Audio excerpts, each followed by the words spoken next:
Olá, está no ar o terceiro episódio do podcast Educação, Conectando Saberes. Eu sou a Carla, aluna do primeiro ano de Pedagogia da UEMP do campus de Cornélio Procópio.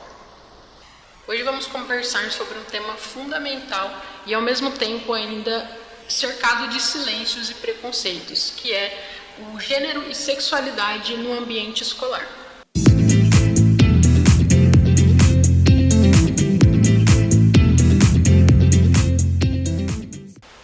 Para essa conversa tão necessária, nós temos a honra de receber aqui a professora doutora Maria Cristina Cavaleiro, que desenvolveu a tese de doutorado dela intitulada Feminilidades homossexuais no ambiente escolar, ocultamentos e discriminações vividas por garotas.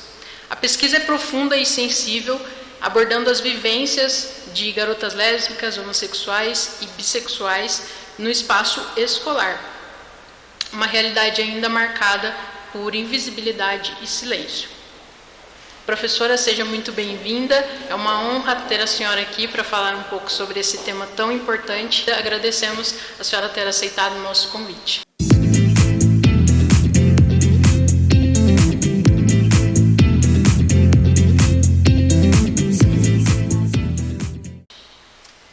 Eu quem agradeço, muito obrigado pelo convite, um tema sensível, me causou surpresa e eu digo para você que fiquei muito feliz, inclusive, com a leitura generosa do meu trabalho, porque eu acho que é uma temática que ainda hoje assusta.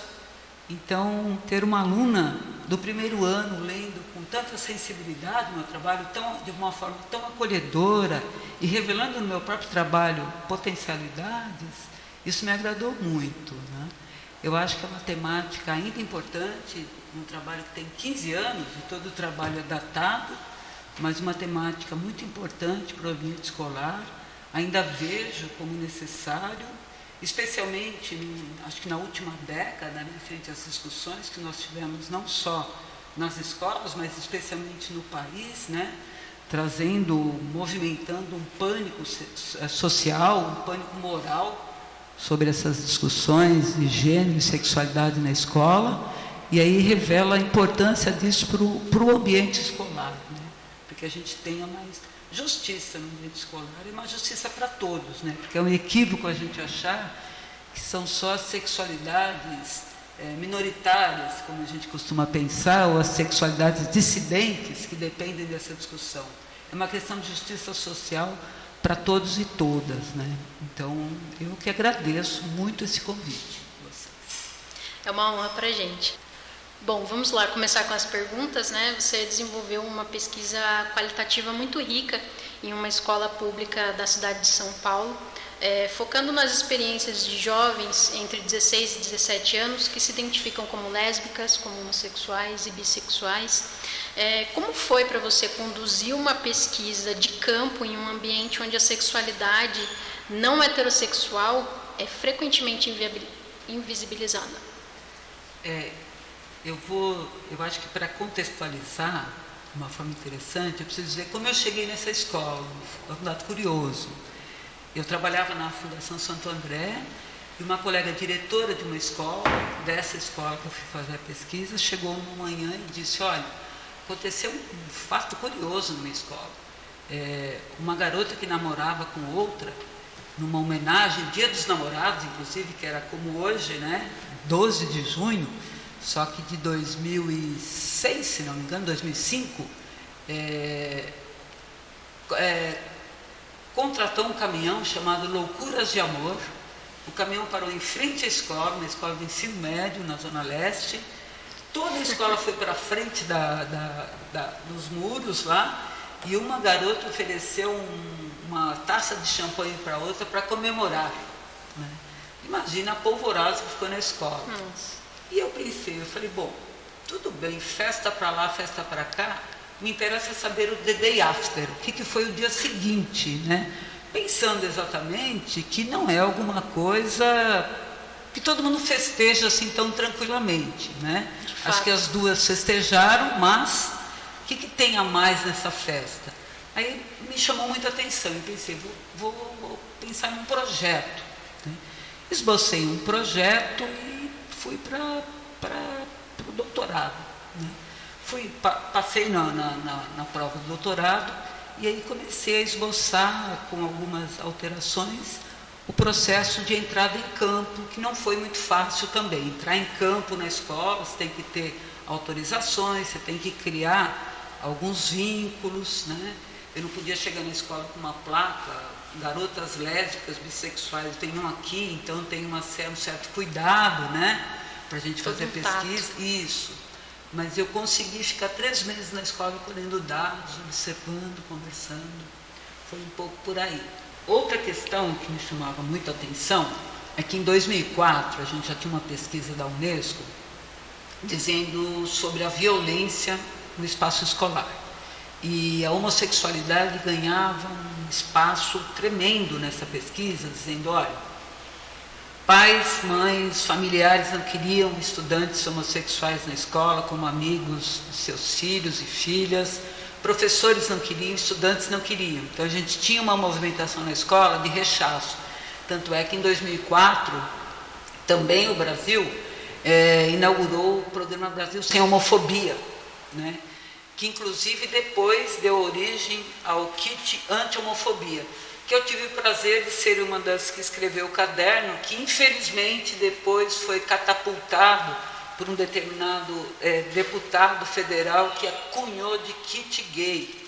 Então não tem nada de kit gay, é kit anti-homofobia, né? Um material que ia para as escolas para combater a homofobia. Bom, nessa pesquisa dizia o seguinte, os meninos sofriam muita violência, era um alvo de violência. O que me chamava a atenção, que eu pensava, as meninas também eram alvo de violência, mas uma violência de uma forma diferente dos meninos.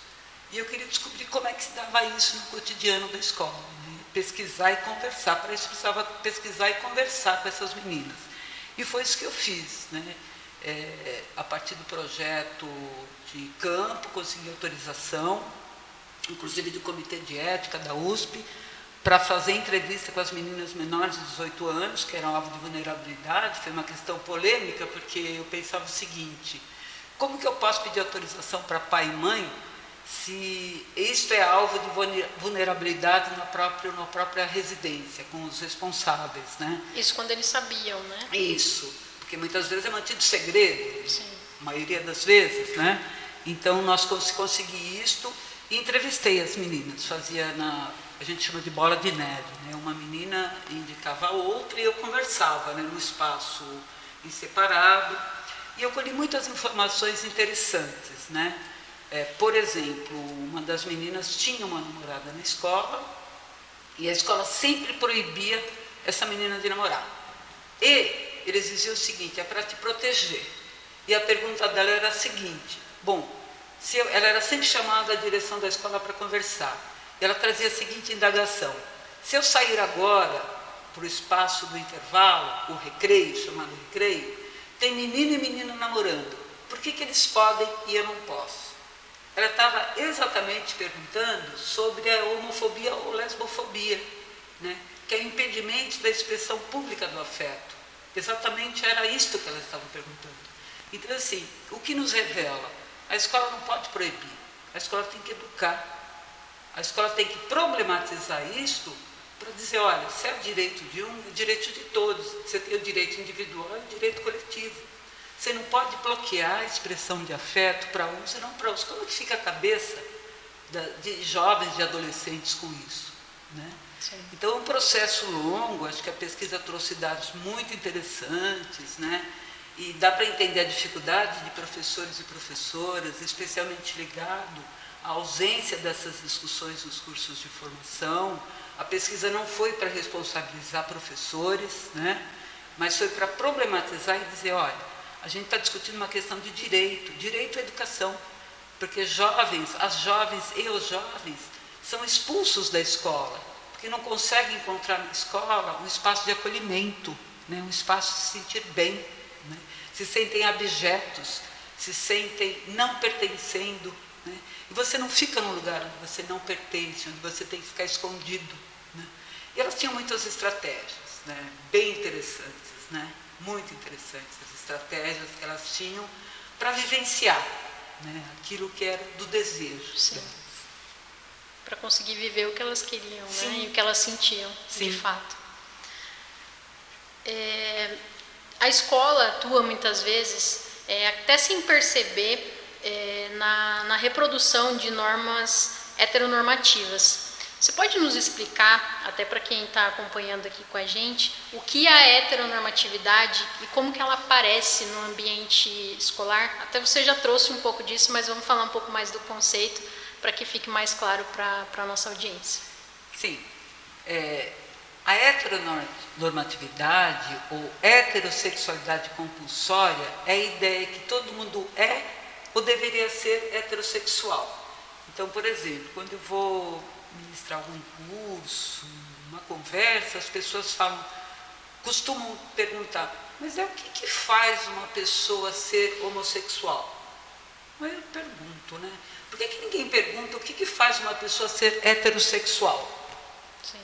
Porque as pessoas supõem que todo mundo deve ser heterossexual. Que houve uma escolha antes. E que tem uma escolha colocada como se fosse abrir um armário, né? E você tem assim, heterossexual, homossexual, eu escolho. Né? Hoje é isso daqui, amanhã é isso daqui, ou bissexual. Então tem também uma confusão grande com gênero e sexualidade. Sim. Que a gente precisa desfazer essa confusão. É importante, acho que caminham junto, mas são esferas separadas, que a gente pode até discutir um pouquinho mais para frente. Né? Claro. Mas a heterossexualidade compulsória e a heteronormatividade caminham juntos. A escola é um espaço heteronormativo.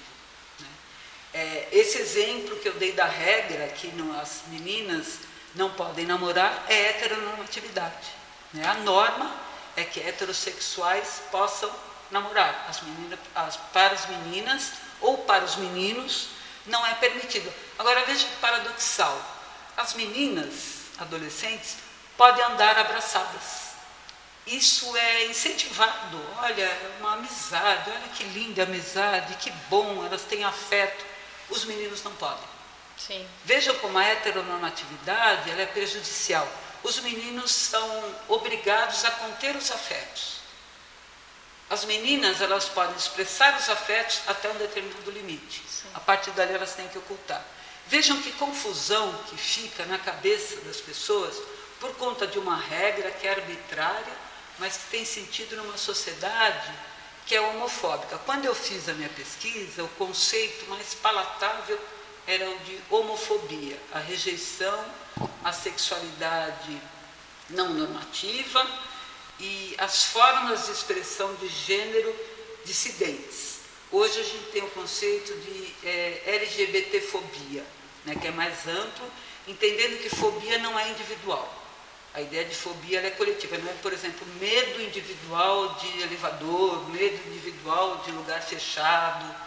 Não é. A ideia desse sufixo fobia, ele é coletivo, né? Não é nada individual, porque senão a gente vai cair num risco de pode ser feito um tratamento individual para exterminar essa fobia. A homofobia não tem tratamento. A homofobia, a única forma de lidar com ela é problematizar, ou seja, é educar. Ninguém nasce homofóbico. A pessoa se torna homofóbica porque ela encontra regras que reforçam essa possibilidade de agredir, de matar. Então, acho que aí a gente remete um papel importante da escola para a formação de professoras e professores. Sim, sim. A gente vai falar um pouquinho mais sobre esse processo da formação do docente, né, que vai enfrentar que vai lidar com isso todos os dias, com essas questões e como vai ser esse papel dele nesse âmbito de fazer uma intervenção, de fazer a mediação ali dentro de uma sala de aula ou de um pátio, enfim, no ambiente escolar como um todo. Mas um dos aspectos mais marcantes do seu trabalho é como o preconceito e a falta de reconhecimento afetam a identidade dos jovens, das jovens propriamente nesse cenário que a gente tem falado.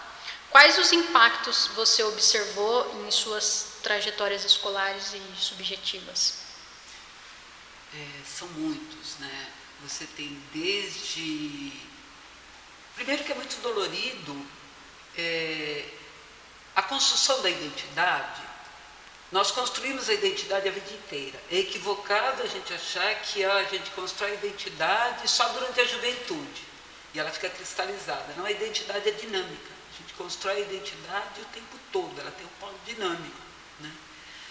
Para um adolescente, para um jovem que está num período intenso de construção da identidade, a identidade precisa do igual e do diferente. Eu tenho que me reconhecer como você e ao mesmo tempo diferente de você para saber que eu sou eu. Por isso que quando nós somos jovens, a gente anda em grupo e se separa do grupo. Quando a gente está em grupo, a gente faz coisas que não faria se estivesse sozinho, né? E quando a gente está sozinho, a gente pensa no grupo. Então a gente vai se identificando, se afastando, se aproximando. É um jogo, né? Imagina isto para quem tem que ficar o tempo todo pensando, seja na escola, seja em outro espaço, com quem eu falo, para quem eu olho. Por exemplo, a paquera. Isso que elas diziam para mim na escola. A paquera na escola do menino e da menina. Bom, a menina que está paquerando o menino, ela olha e paquera. O menino que está paquerando a menina, ele olha e paquera. A menina que vai paquerar a menina, ela tem que olhar, saber, olhar para ver quem está olhando, para ver quem não está olhando. O tempo todo, esse segredo, ele está sendo visto, na verdade, né? Tem um autor que discute isso, é o armário que não existe. Está todo mundo sabendo. E ela tem que se esconder do quê? Daquilo que está sendo visto por todo mundo, né? Então isso é muito doloroso do ponto de vista da expressão do afeto, da construção da sua singularidade, e é crescer num mundo que ela sabe que é aquilo que ela sente que não está certo, né? Que está errado, que tem algum problema, né? Então, para se construir dessa forma, é muito dolorido do ponto de vista da subjetividade, né? Porque ela vai ter que encontrar os pares para poder falar, é um silêncio que é dolorido também, porque é um conhecimento sobre si, né? Todo mundo sabe com quem ela fala, com quem ela pode se abrir, né? Com quem ela não pode. Então, se a escola não permitir isso, tem um espaço que ela sabe que ali ela pertence, como ela vai se construir, né? Com quem ela pode falar, né? Então, isso é muito difícil, é muito dolorido, é cruel, né? E a escola falha porque é um conhecimento, não é? Sim, e deixa de deixar esse cenário aberto para discussão, para deixar mesmo o pertencimento acontecer.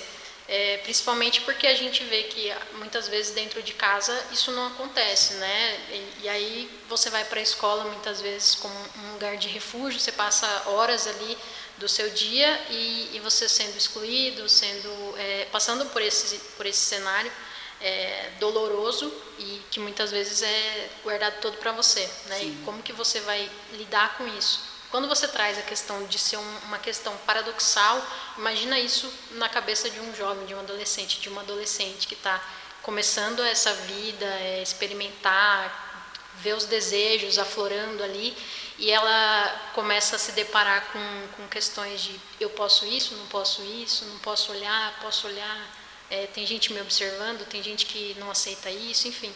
É de fato muito dolorido, né? E principalmente assim, tendo vivido isso, é de sentir na pele e saber exatamente o que é passar por isso.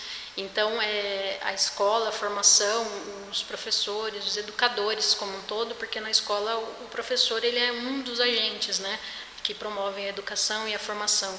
E o adolescente que está iniciando ali a sua formação para a cidadania, se formando como um cidadão mesmo, ele começa a lidar com esses processos mais dolorosos e ele não encontra alguém para poder falar sobre isso, para aceitar esse processo, para ajudá-lo, né, nesse processo. É de fato um momento muito delicado e, como você disse, é paradoxal, né? A gente vê vários lados das moedas que acontecem ali, mas quem acaba sofrendo mesmo são as jovens. E é grave porque você tem na Europa e nos Estados Unidos estudos hoje que falam sobre o suicídio de jovens e jovens, homossexuais, transexuais. Bom, de jovens transexuais a gente não tem estudos, mas só sabemos que o Brasil é o país que mais mata. Mas o Brasil não tem. A gente tem estudos que não são estatísticos do Grupo Gay da Bahia, mas assim, nós não temos dados ainda de pesquisas para falar sobre o suicídio de jovens, mas nós temos já dados, a empiria mostra, os dados que vêm da escola, nós não temos ainda essa coleta com esta categoria para dizer, olha, precisamos olhar com certeza. Porque o que acontece? Os chamados excêntricos, entre aspas, para eles é reservado o silêncio, né? E isso é grave.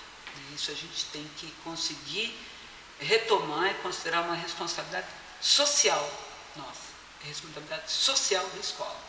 A gente, por vezes as pessoas não têm a noção, né? Mas o silêncio acumulado de anos e anos pode, de fato, resultar numa tragédia muito maior, como suicídio, enfim. Automutilação, a gente vê que o número de suicídio nessa faixa etária, ele, durante algum período, ele até chegou a ser maior, mas a gente não sabe, de fato, como você falou, as causas, a gente não tem as pesquisas, os dados exatos para poder falar se são referente a isso ou não. Mas a gente sabe que o silêncio, a invisibilidade, a exclusão são combustíveis ali que potencializam esses fatos. Tem um dado, viu, Carla, só para... Embora hoje, eu penso que minha tese ela está lá em terminei em 2010, hoje tem uma questão que eu acho muito importante, que os jovens, as jovens experimentam. Essa experimentação da sexualidade eu acho muito importante, né? Que não coloca, porque vamos pensar do ponto de vista da identidade, para ler tem autores e autoras, e tem a Gay Rubin que fala o seguinte: o que faz uma mulher lésbica? Ela é lésbica por causa da prática ou ela é lésbica por causa da vestimenta, da postura? Então a gente tem uns caminhos aí para discutir, para problematizar, que são muito interessantes, né? Sim. É essa problematização que a gente tem que pensar, que tem que fazer poesia, mas não para classificar, né? A gente não precisa, seria bom a gente não precisar de classificação, a gente só precisa das classificações porque a gente está num país LGBT-fóbico, porque cada classificação vai criando cristalização, vai aprisionando, né? A gente poderia e deveria ter a liberdade de expressar, de amar, de pensar, de ser, de dialogar, como a gente quer no mundo, dado o equilíbrio da dignidade, da justiça, do direito individual e coletivo. Essa questão de experimentar acaba levando a esse lugar de classificar, porque as pessoas começam a perguntar, tá, mas você é o quê? Isso. Né? Agora você ficou com uma mulher, você sabe o que você é, se é bi, se é lésbica, enfim. Sempre perguntam, não é? E isso te leva para um lugar perigoso, né? Te coloca dentro de uma caixinha que às vezes você nem tá naquela caixinha, né? Você só tá vivendo. Nenhuma, né? E você não precisa, né? Você não precisa para viver, não é? Você não precisa, de fato. Mas vamos tentar caminhar para esse lugar de mais inclusão e deixar isso mais aberto. Para que a gente seja seres humanos livres mesmo, né?